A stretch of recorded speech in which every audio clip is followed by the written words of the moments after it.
नमस्कार, मुद्दा गरम में आप सभी दर्शकों का बहुत स्वागत करता हूं। मैं राहुल सौमित्र। देश में कुछ अरसे से लगातार आतंकी साजिश के सुराग मिल रहे हैं। एक अंतराल के बाद जम्मू कश्मीर में वारदात फिर बढ़ने लगी है। खासकर गैर कश्मीरियों की टारगेट किलिंग ने नई चिंता बढ़ा दी है। इससे पहले जम्मू कश्मीर में जवानों पर कई बड़े हमले हुए। इधर गांदरबल और शोपिया में लगातार हमले हुए। गांदरबल में 7 लोगों की जान चली गई और शोपिया जिले में एक मजदूर की जान चली गई जो कि बिहार का था। आतंकियों ने हमला किया। दूसरी ओर अगर एक हफ्ते का आप आंकड़ा उठा के देख लेंगे तो विमान को उड़ाने के 100 थ्रेट कॉल आ चुके हैं, 100 धमकी भरे कॉल आ चुके हैं। एक नहीं, मतलब एक हफ्ते में 1-2 नहीं, 100 विमान को उड़ाने के कॉल आए। ये हमारे पास रिकॉर्ड है। अगर जून 2023 से लेकर अभी तक का आंकड़ा निकालें तो ट्रेन को पटरियों से उतारने के ऐसे 20 मामले सामने आ चुके हैं, जिसमें मेरे पास जो एक रिकॉर्ड है सोलापुर, जबलपुर और कानपुर में तो एक ही हफ्ते के अंदर 4 बड़ी घटनाएं इस तरह की सामने आ गई हैं। तो सवाल यह है कि आखिर ये हो क्या रहा है, किसकी साजिश है और कौन देश को अस्थिर करने की कोशिश कर रहा है। इसी पर आधारित अपने दर्शकों को एक रिपोर्ट दिखा देते हैं।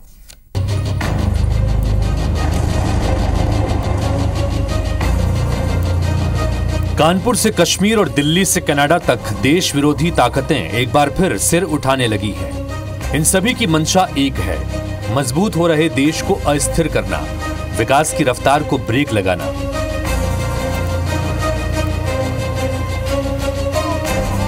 कश्मीर में एक बार फिर आतंकियों ने बाहर के रास्तों से काम की तलाश में आए मजदूरों पर गोलियां बरसाई, जिसमें 5 गैर कश्मीरी सहित 7 लोगों की मौत हो गई, जबकि घायल 5 लोगों को अस्पताल में भर्ती कराया गया। पाकिस्तान के शहर पर ऐसी घटनाएं एक के बाद एक हो रही हैं। पुलिस और सेना के साथ ही NIA को भी इसकी जांच में लगाया गया है। देश की जनता को आश्वस्त करना चाहता हूं, खतरे और चुनौतियां कितनी भी बड़ी हो, हमारे जवानों के अडिग प्रण के सामने वो टिक नहीं पाएगी। देश सुरक्षित रहेगा, आगे बढ़ता रहेगा और अपने लक्ष्यों को प्राप्त कर रहेगा। मकसद एक ही है कि आतंकवादियों को बोलना है कि चाहे तुम कितना भी डेमोक्रेसी लाने की कोशिश करो जम्मू कश्मीर में, ये हम इसे कामयाब नहीं होने देंगे। हम अपने मंसूबों को कामयाब होने देंगे। अपने दिन पाकिस्तान के कुछ ही बचे हैं। हमारे पेशेंस का इंतजार नहीं करना चाहिए भारत के, और हम मुंह तोड़ जवाब इतना जबरदस्त देंगे कि पाकिस्तान अपना सिर नहीं उठा पाएगा। दूसरी तरफ राजधानी दिल्ली के रोहिणी में CRPF स्कूल के बाहर धमाके की घटना भी बेहद गंभीर है। हालांकि इसमें कोई हताहत तो नहीं हुआ, लेकिन धमाके के पैटर्न ने सुरक्षा एजेंसियों के कान खड़े कर दिए। पुलिस के साथ ही NSG की बम स्क्वाड भी तुरंत जांच के लिए पहुंची। बाहरी लिंक की आशंका के तहत NIA को जांच का जिम्मा सौंपा गया। हमने धुआं निकलते देखा, बहुत तगड़ा सफेद धुआं। ये नुकसान है, सारा ही नुकसान हुआ है जी, सब ऊपर मेरे ऊपर ही आया, गिरे बोट।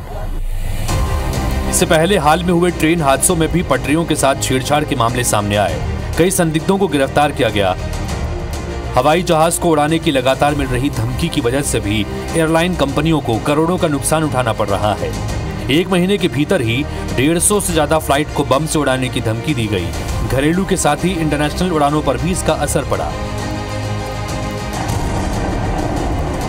देश में अशांति फैलाने के मंसूबे पालने वाले ऐसी कोशिशें पहले भी करते रहे हैं, लेकिन तकनीक और विज्ञान के विकास के साथ धमकी और धमाके की ये चुनौती गंभीर होती जा रही है।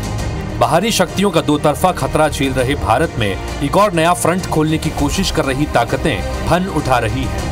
अगर जल्दी ही इन्हें नहीं कुचला गया तो डर का माहौल बनाने की अपनी कोशिश में ये कामयाब हो जाएंगे। Bureau report, IBC 24। और इस पूरे मामले में कुछ लोकल कमेंट भी आए हैं। श्याम बिहारी जायसवाल का कहना है कि डबल इंजन की सरकार में कोई अस्थिर नहीं कर सकता देश को। और इधर बीजेपी के विधायक का कहना है कि आतंकियों की साजिश में पाकिस्तान का हाथ है। जम्मू कश्मीर में पत्थरबाजी का दौर वापस लाना चाहता है पाकिस्तान। ये बीजेपी का ऑफिशियल बयान है। हमारे साथ इस पर बहस करने के लिए 3 खास मेहमान हैं। तौकीर रजा जी है, भारतीय जनता पार्टी के प्रवक्ता हैं, आपका स्वागत है। अमित शर्मा जी है, कांग्रेस के नेता है, प्रवक्ता है, आपका भी स्वागत है। और हमारे विशेष आग्रह 15 पर हमारे साथ अभिनव नवीन जी जुड़े हुए हैं, जो कि रिटायर्ड लेफ्टिनेंट कर्नल है। अभिनव जी, आपका भी बहुत स्वागत है IBC 24 पर। अभिनव जी, पहला प्रश्न चूंकि मेरा आपसे ही है, आपसे जानना चाहता हूं मैं, आप रिटायर्ड लेफ्टिनेंट कर्नल रहे हैं। अब पिछले कुछ दिनों से देखिए, गांदरबल को देख लीजिए, शोपिया में देख लीजिए, जो कि कश्मीर लगभग शांत हो चुका था। अभी मुझे जानकारी ये मिल रही है कि ये सारे लोग गुरेल से होते हुए गंगबल पहुंचे होंगे, और जिन्होंने हमला किया है, मजदूरों पर अटैक किया, इसमें एक डॉक्टर भी शामिल रहा है। क्या अगर आपको आवाज मिल रही है तो कि इसमें किसका हाथ हो सकता है, और ये क्यों इधर बीच अचानक से घटनाएं बढ़ गई हैं?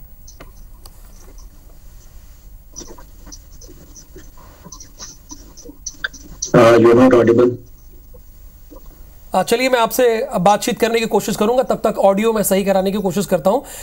तौकीर रजा साहब, मैं आपसे जानना चाहता हूं, अब देखिए थ्रेट कॉल आ जाना, 100 से ज्यादा थ्रेट कॉल आ गई एक हफ्ते के अंदर फ्लाइट को उड़ाने की।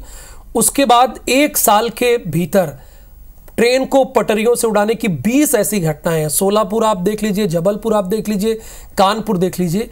ये कौन है जो अस्थिर करने की कोशिश कर रहा है? इसके पीछे कौन है और आप लोग अभी क्या कर रहे हैं? देखिए, सभी को नमस्कार।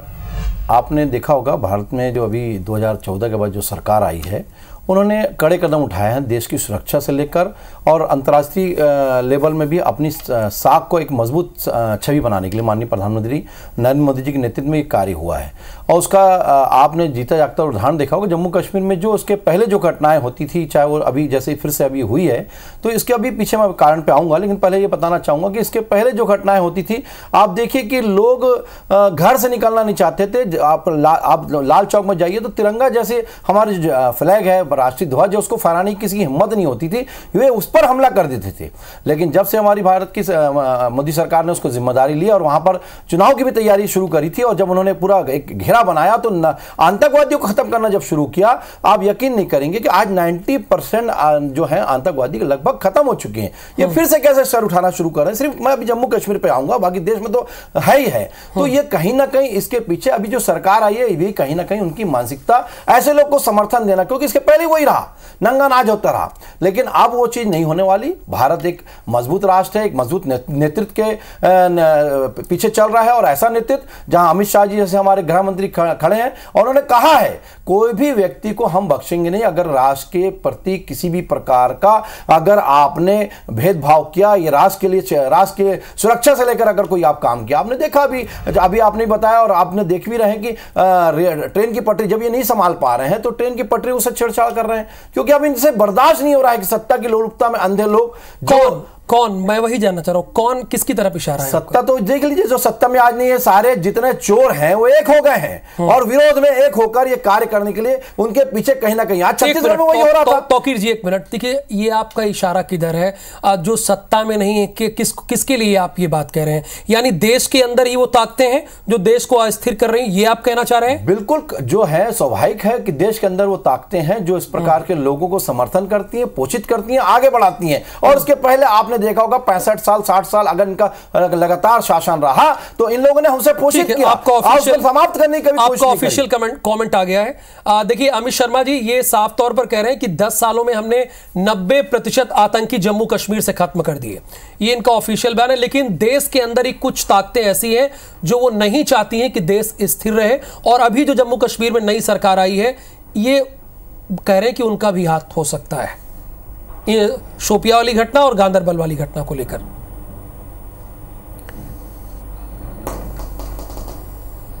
देखिए राहुल जी, मुझे पता था कि भारतीय जनता पार्टी का कोई प्रवक्ता आएगा और वो मोदी जी की आभा मंडल में मुद्दे को भटकाने का काम करेगा, और कहीं ना कहीं अपनी 10 वर्षों की लगातार मोदी की सरकार जो कहीं ना कहीं चल रही है उसमें आभा मंडल के साथ अपनी नाकामी को बताने का काम करेगा, प्रशंसा करने का काम करेगा।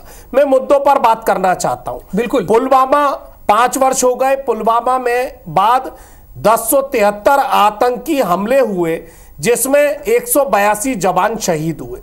इन 18 महीने में 29 आतंकी घटनाएं घटित हुई। 2014 नरेंद्र मोदी जी प्रधानमंत्री जब से बने हैं और अभी के उनके 6 साल में 2014 से 9 तक, ये रिकॉर्ड कांग्रेस का नहीं है, ये ऑथेंटिक सरकार का रिकॉर्ड है। 2014 से 2019 तक 2302 आतंकी घटनाएं हुई हैं, जिसमें हमारे 409 जवान शहीद हुए और 177 आम नागरिकों की घटनाएं हुई हैं। मोदी सरकार ने वादे अभी खूब किए पिछले 5 वर्ष में। 93% जम्मू कश्मीर में छोटे बड़े आतंकी हमले पिछले पुरानी घटनाओं के वजह से और बढ़ते गए। कश्मीरों पंडित पर राजनीति करी गई, ना उनको जमीन मिली, ना उनको हिस्सा मिला, ना आकर जम्मू कश्मीर में कश्मीरों पंडितों का ना निवास मिला, ना उनको अधिकार मिला। अब मैं बात करता हूं इंटरनेशनल लेवल पे। मेरे विद्वान साथी हमेशा बात करेंगे 50 साल की, और अभी उन्होंने पराकाष्ठा कर दी कि पटरियां कौन उखाड़ रहा है, कि विपक्ष एक हो गया, और देश में आतंकी घटनाएं कौन कर रहा है, तो विपक्ष हो गया। अरे भाई 56 इंच का सीना लेके कौन आया था? शपथ प्रधानमंत्री की किसने ली है? आप कानून का क्यों नहीं पालन करा रहे? क्या सिर्फ आप बोलने के लिए प्रधानमंत्री बने? आप जो घटनाएं घटित हो रही हैं, फांसी के फंदे पर लटकाइए। लगातार कोई पटरी उखाड़ रहा है, लगातार आतंकवादी की घटनाएं बढ़ रही हैं। भोपाल राजधानी में 18,000 करोड़ एक संक्षेप में, चूंकि मुझे अभिनव नवीन जी के पास जाना है, आज हमारे ये आप इस बयान पर आपका क्या कहना है जो तौकीर रजा जी ने कहा? इस तरीके से राहुल जी आखिरी कमेंट्स। हाँ, बोल दीजिए। देखिए, तौकीर रजा तो राजनीति कर रहे हैं। मेरा उनसे आग्रह है कि राजनीति बंद करिए और पाकिस्तान को मुंह तोड़ जवाब दीजिए। ऐसा है अमित जी, राजनीति आप कर रहे हैं। आपका इतिहास जब उधेड़ा जाता है तो दिखता है। कोरे कागज पे लिखना अलग चीज है, खून भरी स्याही का इतिहास रहा है आपका, और उसके बाद आप बात करते हैं राजनीति कर रहे हैं। राजनीति तो आप कर रहे हैं। हम जो बताएं, हम बता रहे हैं कि हम क्या कर रहे हैं। हमने बताया कि आतंकवादियों को खत्म कैसे किया जाता है, हमने बताया कि कानून का पालन कैसे किया जाता है, हमने बताया कि विकास कैसा होता है। और जाके देखिए जरा जम्मू कश्मीर में विकास की जो गति बढ़ी, आज जो गति बढ़ रही है, हमने विकास की जो है गाथा गढ़ी है। आपने विकास का इतिहास नहीं गढ़ा, आपने सिर्फ खूनी इतिहास जवान शहीद हमने गढ़ा है विकास का कश्मीर में। कश्मीरी शहीद हो रहे हैं, इसलिए आप राजनीति कर रहे हैं। इतने चाइना अंदर घुस गया है। एक मिनट प्लीज तौकीर जी और अमित जी, तौकीर जी और Amit ji, please silence sir, please. देखिए, एक ऐसा मुद्दा है अमित जी और तौकीर जी, मैं दोनों से कह रहा हूं, जिसमें आप दोनों को एकजुट होना पड़ेगा सर। अगर थ्रेट कॉल आएगी 100 थ्रेट कॉल आ रही है और पटरियों को उड़ाने की कोशिश हो रही है या आतंकी हमला हो रहा है, तो चाहे बीजेपी हो या कांग्रेस या कोई भी दल हो, वो नहीं चाहेगा कि हमारे देश के लोग उसमें उसका शिकार हो। कोई नहीं चाहेगा, बड़ी सीधी सी बात है। तो आप दोनों लोग प्लीज एक हुई, अभी बहस मत कीजिए। अभिनव नवीन जी हमारे साथ है, रिटायर्ड लेफ्टिनेंट कर्नल है। अभिनव जी, मुझे एक जानकारी मिली है जो अभी जम्मू कश्मीर में ये आतंकी हमला हुआ है कि आतंकी गुरेल से होते हुए गंगबल पहुंचे होंगे। तो अचानक से मैं जानना चाह रहा हूं कि अभी तक कश्मीर में शांति थी, अचानक से ये आपकी वॉइस चली गई है, ऑडियो चला गया है। ओ, ये चलिए, मैं आपसे जानना चाह रहा था, लेकिन फिर एक बार ऑडियो अभी तक ऑडियो आ रहा था, अभी नहीं आ रहा है। चलिए, अभी ऑडियो नहीं आ रहा है, उनसे आगे पूछेंगे। नहीं तो ये मैं जानना चाह रहा हूं तौकीर जी, वो तो कह रहे हैं ना, अमित शर्मा जी ये साफ तौर पर कह रहे हैं कि भाई आप अगर पाकिस्तान उसमें है तो आप उसको मुंह तोड़ जवाब दीजिए, हम आपका साथ देंगे। देखिए, बहस में उन्होंने ये बात कही है। देखिए, बहस में कहना अलग बात है। ये जो है जो भेड़ की खाल में शेर बनने की बड़ी कोशिश करते हैं। आप बताइए, अगर उसे कोशिश नहीं करते, अगर ऐसा है तो आपकी सरकार के साथ आपके समर्थक सरकार है, क्यों उसको ऐसे के पहले ये घटनाएं क्यों नहीं हुई? हमने पूरा सारी कंट्रोल करके रखी थी। कहीं ना कहीं पोषित करने की कोशिश है, और हम फिर भी सर अभी जुम्मा भी कुछ दिन हुए जिन नेशनल कॉन्फ्रेंस को आप उसके ऊपर आरोप लगा रहे हैं। बिल्कुल, क्योंकि सरकार जैसी बनी, आप देखिए आतंकवादी बिल्कुल आंख उगलना शुरू कर दी। ये क्या है? किसको जाता है श्रेय? आप कहीं ना कहीं उसको आप शय दे रहे हैं, तब तो इतनी हिम्मत करने की हिम्मत कर रहा है। लेकिन चिंता मत करिए, हम उसे बख्शने वाले नहीं है, हम सीधा सर कलम करेंगे। वो जो सर कलम करने, पर अगर ऐसा वो लोग भी कर रहे हैं, जो है एक एक गोली से खत्म कर देगा। जी, अगर ऐसा वो कर भी रहे होंगे, चलिए मान लेते हैं आपके बयान को, तो आपके पास तो पूरे देश की सुरक्षा की जिम्मेदारी है। आप बताइए, ने उनको फ्रंट पर लाइए, अगर ऐसा उनका हाथ है तो। बिल्कुल फ्रंट पे ला रहे हैं, और इसलिए हम उसे नष्ट धीरे धीरे करते हैं, और समूल नष्ट करने के लिए हम लोग लगे बैठे हैं। इसलिए मैंने कहा कि 90% घटनाएं खत्म हुई थी अभी चुनाव के पहले तक। अभी ये घटनाएं कैसे, अच्छा कुछ दिनों के अंदर ये चीज कैसे हो गई? तो ये कहीं ना कहीं बढ़ रही, तो कहीं ना कहीं ये ऐसी सरकार आई है जो उसको शय देने की कोशिश कर रही है। अमित जी छोड़ने वाले नहीं।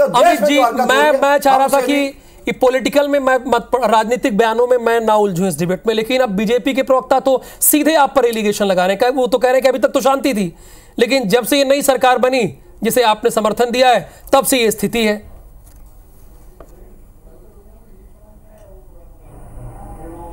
राहुल जी, मेरे विद्वान साथी मोदी जी की प्रशंसा में इतने व्यस्त हैं कि वो मुद्दों की बात से हमेशा भारतीय जनता पार्टी का प्रवक्ता भटक जाता है। अब 4 दिन बने हुए सरकार को हुए, और मैं बता दूं फिर दोबारा कि धारा 370 खत्म हो चुकी है और केंद्र के अंडर में वो राज्य है, जो केंद्रीय बल वहां काम करता है, सेना वहां काम करती है। तोरी जी तो राजा जी को कुछ पता ही नहीं है, और बेजबरन जो है किसी गंभीर मुद्दे पर वो राजनीति को, अपनी मोदी की प्रशंसा को आड़े आ रहे हैं। मेरा सीधा प्रश्न है राहुल जी, आपके चैनल के माध्यम से, हमारे देश के मजदूरों की हत्या हुई है और कहीं ना कहीं इंटेलिजेंस का फेल्यूर है कि हम उस घटना को रोक नहीं पाए, और लगातार जो जवान शहीद हो रहे हैं, क्यों नहीं भारत की सरकार और हमारे लोग उस पर कार्रवाई करते? हम विपक्ष के नाते आपके साथ हैं, और देश पहले है, हम भारतीय पहले हैं, उसके बाद राजनीतिक दल हैं, और भारत के प्रति तौकीर रजा जी, यही भाव होना चाहिए। देखिए, यही भाव जब देश की बात आए, देश की बात आए तो धरती दल बाद में हो जाना चाहिए, देश पहले हो जाना चाहिए। तौकीर जी, ये तो ये कह रहे हैं, आप तो सीधा इन पर एलिगेशन लगा रहे हैं। राजनीति मत सिखाइए। अरे साहब, राजनीति आपको कोई नहीं सिखा रहा, राजनीति आपके जो गुण में है वो दिखा रहा है। डीएनए क्या रहा है? आपने हमेशा जो है देशद्रोहियों के साथ दिया। बताइए मेरे को, क्यों कार्रवाई नहीं कर रहे? 3 साल आपकी सरकार रही और अभी भी आपकी सरकार समर्थक सरकार आ गई है, क्यों समर्थन करते हुए बैठती है? इतनी हिम्मत कैसे आ गई? चिंता मत कीजिए, फिर भी हम कह रहे हैं, हम उसे बख्शने वाले नहीं है। कोई भी एक भी आतंकवादी हो, हम उसको समूल नष्ट करने जा रहे हैं। कोई राजनीतिक विषय नहीं है, लेकिन क्या करें, मोदी विरोधी आप बैठे हैं साहब। हम मोदी भक्त हैं, ये अलग बात, हम तो डंके की चोट पे कहते हैं, लेकिन आप बोले ना हम मोदी विरोधी हैं। एक तो तारीफ करके दिखाइए कि मोदी जी ने कोई तारीफ करी हो, लेकिन क्या करें, मोदी विरोध में आप भी देशभक्त बनिए, देशभक्त, सिर्फ विरोधाभास। राहुल जी, इनको कहिए देश। अमित जी, एक मिनट कमेंट करिए। अमित जी का कमेंट करिए। सुरक्षा का मामला नहीं रहता तो सियाचिन का क्या हाल हुआ था, किसने किया था, जरा ये बताइए। और अभी चीन चाइना के साथ गोल में बैठ गया था, सर एक मिनट, कौन बैठाया था ये भी सब जानते हैं। अमित जी,